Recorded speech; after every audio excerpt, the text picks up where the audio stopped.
let us start this long tale, tragic even among the myriad tragedies of wars. Not with a Frenchman or an American, but with a Vietnamese.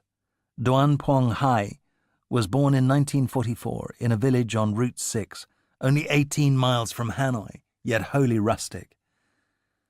Among Hai's earliest memories was that of wire, barbed wire, the rusty strands that encircled the French army post on a hillock near the marketplace, and the manner in which they sang when the wind blew through them. Behind the wire, and beneath France's fluttering flag, lived a Vietnamese trumpeter named Vien, whom the little boy loved. Vien gave him empty butter tins and metal bottle caps from which he built and cherished a toy car. Hai would sit among a little cluster of admiring children, listening to Vien's tales of his many battles, peering at the scar from a leg wound he'd received at Limestone Mountain, where he blew the call for a charge in which foreign legionnaires claimed to have killed 100 communists. The boys stroked the sergeant's stripes and hoarded empty cartridge cases that he occasionally gave to them. Sometimes Vien would sing in a deep, sad voice, perhaps about his mother who had died in the previous year. Then, as a special treat, he led his small followers down to the riverbank and played in succession the bugle calls of the army, some that made our hearts thrill to the notes, others so sad that they made one want to cry. Then came a day in 1951 when Hai's family moved to Hanoi, taking all their possessions aboard the aged district bus. Vien was commanding a picket by the roadside and gave him parting gifts of 2 pieces of chewing gum and a gentle tug on the ear. As the bus pulled away, the boys saw him waving through a cloud of red dust behind, as houses, paddy fields, bamboo groves, and dar trees at the end of the village disappeared from his own life forever. Hai embarked upon a succession of journeys, exiles, a few joys and many misfortunes, such as were the shared experience of the Vietnamese people for half a century. Though he himself became a soldier, never again would warriors be imbued in his eyes with the glow of romance conferred upon them by Sergeant Vien and his bugle.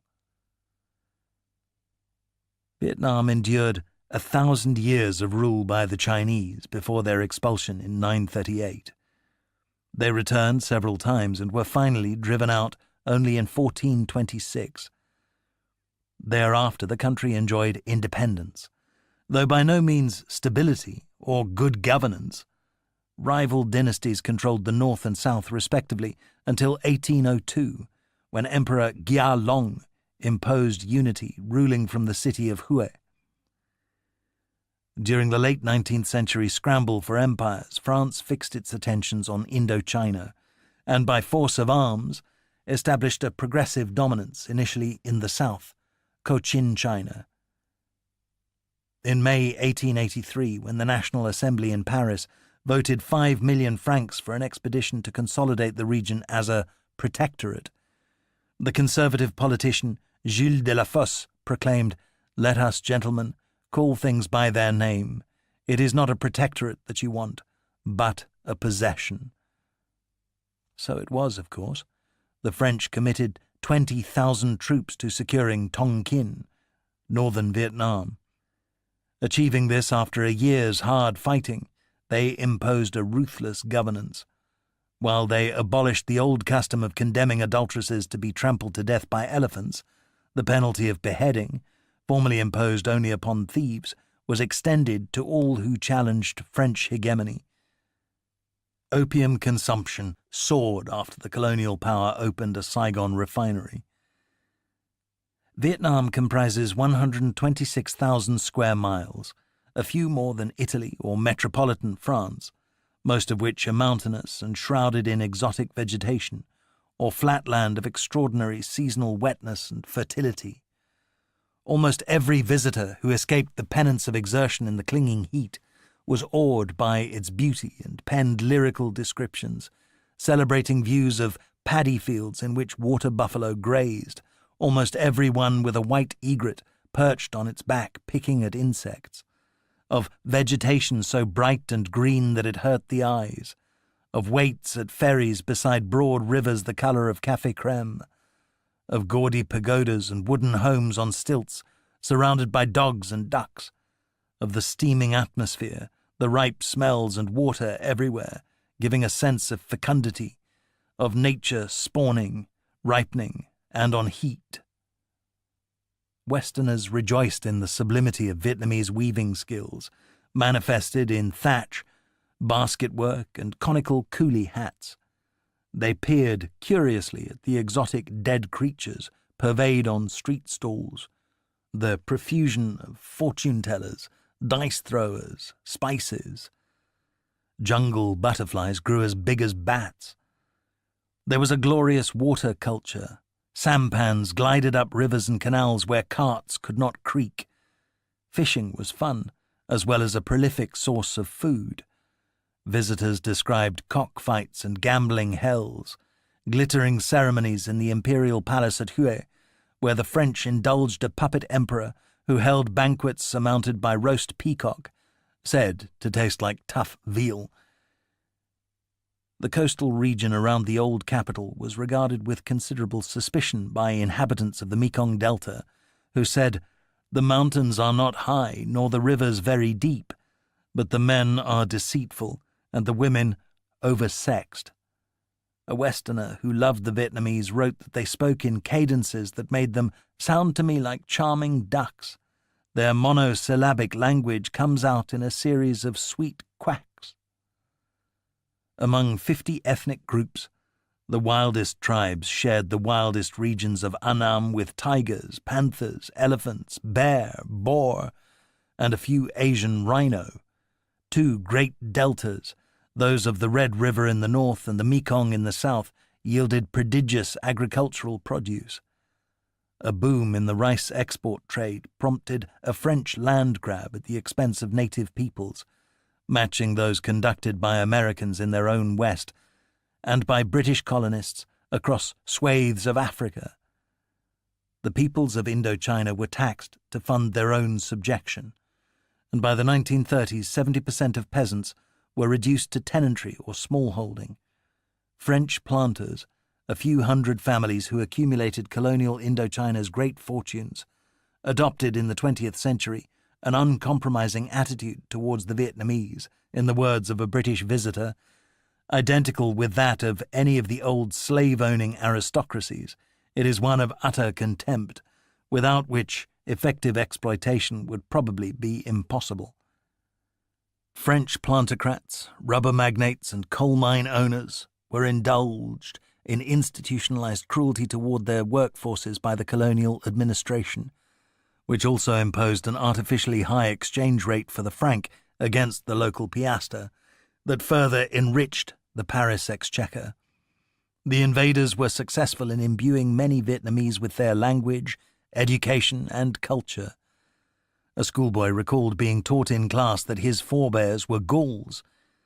He learned better only when his father, an NCO in the French army, told him sternly and proudly, "Your ancestors were Vietnamese."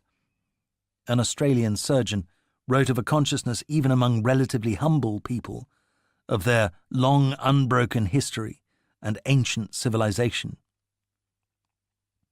Their circumstances were only slightly better than those of the Congolese, ruled by Belgium, somewhat worse than those of Indians under the British. There was a contradiction about the lives of upper and middle-class Vietnamese. Compulsorily immersed in a European culture and language, they nonetheless saw little of French people outside working hours. Nguyen Duong, born in 1943, grew up with a passion for Tintin and French spy stories.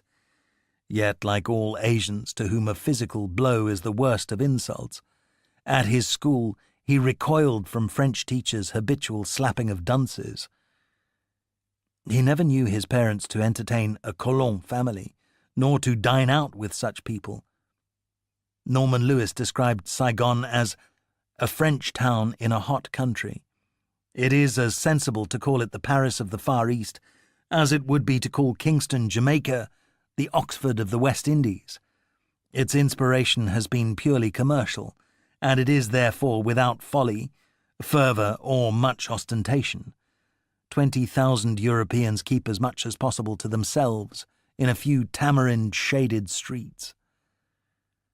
Colonial life seemed to most of its beneficiaries infinitely comfortable and agreeable for a time. Those who lingered too long, however, risked worse diseases than malaria or dysentery, the crippling lassitude of the East, compounded by opium and access to many servants. Old French hands, les anciens Daido, spoke of le mal jaune. Mastery did not spare them from the disdain of Indochina's upper-crust native inhabitants. It was a Vietnamese tradition to blacken teeth with enamel, which caused them to regard white fangs with disdain. An emperor demanded, on receiving a European ambassador, "Who is this man with the teeth of a dog?" Norman Lewis wrote, "They are too civilized to spit at the sight of a white man, but they are utterly indifferent. Even the rickshaw coolie, given, to be on the safe side, double his normal fee, takes the money in grim silence and immediately looks away. It is most uncomfortable to feel oneself an object of universal detestation, a mere foreign devil." Few Vietnamese regarded French rule with equanimity, and local revolts were commonplace. In 1927, the Mekong Delta village of Vinh Kim spawned a remarkable band of teenage performers called the United Women's Troupe, which staged anti-colonialist shows and plays. The 1930s witnessed rural demonstrations, crop burnings, insurgencies. A relentless debt squeeze caused some peasants to be imprisoned for non-payment of taxes, others to be so harrowed by loan sharks that by 1943 almost half of Vietnam's land was in the hands of less than 3% of its farmers. The colonial authority was confident that repression was the best medicine. A Vietnamese sûreté officer taunted an arrested revolutionary. "How can a grasshopper kick an automobile?" Guerrilla and bandit groups nonetheless persisted in the country's many wildernesses, les grands vides. On the terrible prison island of Polo Condor, cells were seldom empty. There was little pretense of due process for Vietnamese consigned there, and the place became known as the Revolutionary University. Many of those who later played prominent roles in the independence struggle served time there. Indeed, the man who became their leader, one of the most famous revolutionaries of the 20th century, was among the few who did not. Ho Chi Minh was born Nguyen Sin Cung in a central Vietnamese village in 1890. His father had risen from being a mere concubine's son to Mandarin status, but then abandoned the court to become an itinerant teacher. Ho, like Vo Nguyen Giap, Pham Van Dong, and Ngo Dinh Diem, later, attended Huey's influential Quoc Hoc High School, founded in 1896, from which he was expelled in 1908 for revolutionary activity. He cast off family ties, and after a brief period teaching in a village school in 1911 became a stoker and galley boy aboard a French freighter. For 3 years he roamed the world, then spent a year in the United States, which fascinated him, before taking a job as an assistant pastry chef in London's Carlton Hotel. He became increasingly politically active and met nationalists of many hues, Irish, Chinese, Indian. He spoke English and French fluently, together with several Chinese dialects, and later Russian. In 1919 he drafted an appeal which was delivered to US President Woodrow Wilson at the Versailles Peace Conference, soliciting his support for Vietnamese independence. All subject peoples are filled with hope by the prospect that an era of right and justice is opening to them in the struggle of civilization against barbarism. He attended the 1920 French Socialist Congress, at which he delivered a speech that later became famous. "It is impossible for me in just a few minutes to rehearse to you all the atrocities committed in Indochina by the bandits of capitalism. There are more prisons than schools, Freedom of the press and opinion does not exist for us. We don't have the right to emigrate or travel abroad. They do their best to intoxicate us with opium and brutalize us with alcohol. They massacre many thousands to defend interests that are not Vietnamese. Ho became a prolific pamphleteer and contributor to left-wing journals, often quoting from Lenin. In 1924, he traveled to Moscow, meeting Russia's new leaders and spending some months at the so-called University of Oriental Workers before moving on to Canton, where he became an interpreter for the Soviet advisor to Chiang Kai-shek. 3 years later, after Chiang turned on the communists, Ho fled back to Europe. A French acquaintance described a conversation on a bridge over the Seine, during which the Vietnamese said reflectively, "I always thought I would become a scholar or writer, but I've become a professional revolutionary. I travel through many countries, but I see nothing. I'm on strict orders, and my itinerary is carefully prescribed, and you cannot deviate from the route, can you?" Orders? From whom? There are many mysteries concerning Ho's life. He never married, and his emotional needs appear to have been fulfilled by commitment to political struggle. Who funded his global travels? Was he a paid servant of Moscow, or did he merely receive ad hoc financial assistance from political fellow travelers? It is unsurprising that he became a communist because the world's capitalists were implacably hostile to his purposes. He was less remarkable for his own writing and thinking, which were unoriginal, than for an extraordinary ability to inspire in others faith, loyalty, and indeed love. A Vietnamese student wrote of a first meeting with Ho some years later in Paris. He exuded an air of frailty, a sickly pallor, but this only emphasized the imperturbable dignity that enveloped him as though it was a garment. He conveyed a sense of inner strength and generosity of spirit that impacted upon me with the force of a blow. In 1928, Ho appeared in Bangkok, a rendezvous for exiled Indo-Chinese nationalists.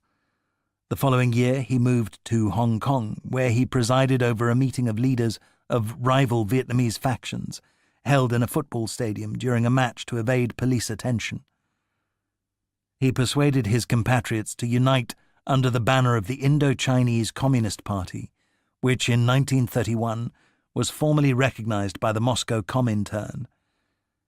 During the years that followed, a series of revolts took place in Vietnam. The French responded with bombings of suspected insurgent villages and guillotinings of identified leaders. Though Ho was not directly linked to the risings, he was now a wanted man, pursued through the European powers' colonies. After a series of adventures, he escaped into China by persuading a Hong Kong hospital employee to have him declared dead. Thereafter he commuted between China and Russia, suffering chronic privations and recurrent sicknesses. A French communist agent who met him during his odyssey described Ho as taut and quivering, with only one thought in his head: his country. Early in 1941, after an absence of 3 decades, he secretly returned to Vietnam, traveling on foot and by sampan, and assuming the pseudonym by which he would become known to history, Ho Chi Minh, or Bringer of Light. He took up quarters in a cave in the hills of the north, where he met young men who embraced this 50-year-old as Uncle Ho, among them such later heroes of the revolution as Pham Van Dong and Vo Nguyen Giap. Giap at first introduced Ho to the little guerrilla group by saying, "Comrades, this is an old man, a native of this area, a farmer who loves the revolution." But they quickly realized that this was no local, and certainly no farmer. Ho drew maps of Hanoi for those who had never seen it, and advised them to dig latrines. A veteran recalled, "We thought to ourselves, who is this old man? Of all the things he could tell us, he gives us advice about how to take a shit." Nonetheless, Ho was readily accepted as leader of the group, and indeed of the new movement, which they called the Vietnam Independence League, shortened to Viet Minh. Its leaders did not disguise their own ideological commitment, but only much later did they explicitly avow communism as their only permitted creed. Nazi mastery of Western Europe drastically eroded France's authority in its colonies and intensified peasant suffering. In Indochina, the French requisitioned to meet their own needs such basic commodities as matches, cloth, lamp oil. In the Mekong Delta, there was a brief 1940 communist-led rising in which several French officials were killed, army posts seized. Rice granaries were occupied and their contents distributed, bridges broken down by insurgents waving hammer and sickle flags. The so-called Nam Ki insurrection lasted just 10 days, and only a small minority of local people participated, yet it emphasized the rage latent in the countryside. From the summer of 1940 onwards, Tokyo exploited its regional dominance to deploy troops in Indochina, first to sever the western supply route to China, later progressively to establish an occupation, which provoked President Franklin Roosevelt to impose his momentous July 1941 oil embargo. Although the French retained nominal authority, the Japanese thereafter exercised real power. They craved commodities to supply their domestic industries and insisted that the Vietnamese should curtail rice growing in favor of cotton and jute.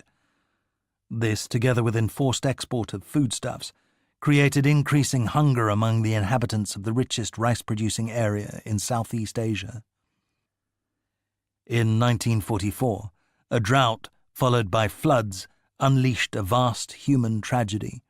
At least 1 million Vietnamese, 1 in 10 of Tonkin's population, perished in a famine as disastrous as the contemporaneous East Bengal disaster in British India. There were credible reports of cannibalism, yet no Frenchman is known to have starved. The famine remained in the memory of many northern Vietnamese as the most dreadful experience of their lives, not excluding subsequent wars. One peasant's earliest memories of life in a village near Hanoi were of his mother scolding the children if they wasted food. You wouldn't do that if you remembered 1945. Another peasant described deserted hamlets and desperate people. Skinny bodies in rags roamed every country road and city street. Then corpses began to appear along roadsides and in pagoda yards, church grounds, marketplaces, city parks, bus and railway stations. Groups of hungry men and women with babies in their arms and other children at their sides invaded every accessible field and garden to search for anything they thought edible: green bananas, cores and bulbs of banana trees, bamboo shoots. The people of my own village had to defend their land by force. Ox carts carried away corpses to be interred in mass graves. One day his 3-year-old sister was eating a rice cake outside their house when an emaciated young man, who looked like a ghost in ragged clothes, sprang forward, snatched the morsel from her hand, and darted away. In some areas, charity food kitchens were established to provide gruel for the starving, and long queues gathered before them. Van Ky, a Tonkin teenager who became a famous Viet Minh balladeer, said later, "When you opened the front door in the morning, you might see a corpse lying there. If you saw a big flock of crows, that meant a body underneath." It is unsurprising that such experience bred revolutionaries, including Ky himself. He was born in 1928 into a peasant family but grew up in the unusually literate household of an uncle, from whom he learned La Fontaine's fables and performed little plays based on them. He read such books as Victor Hugo's Les Miserables. By the age of 15, Ky was distributing leaflets for the communists. He became chief of his local secret militia, serving until it was decided that he had artistic talents more useful to the revolution than his military ones. Communist propagandists exploited music to great effect, resetting traditional folk songs to fit their own message, delivered by travelling troops. Key later wrote a ballad entitled Hy Vọng, Hope, which became one of the favourite tunes of the resistance.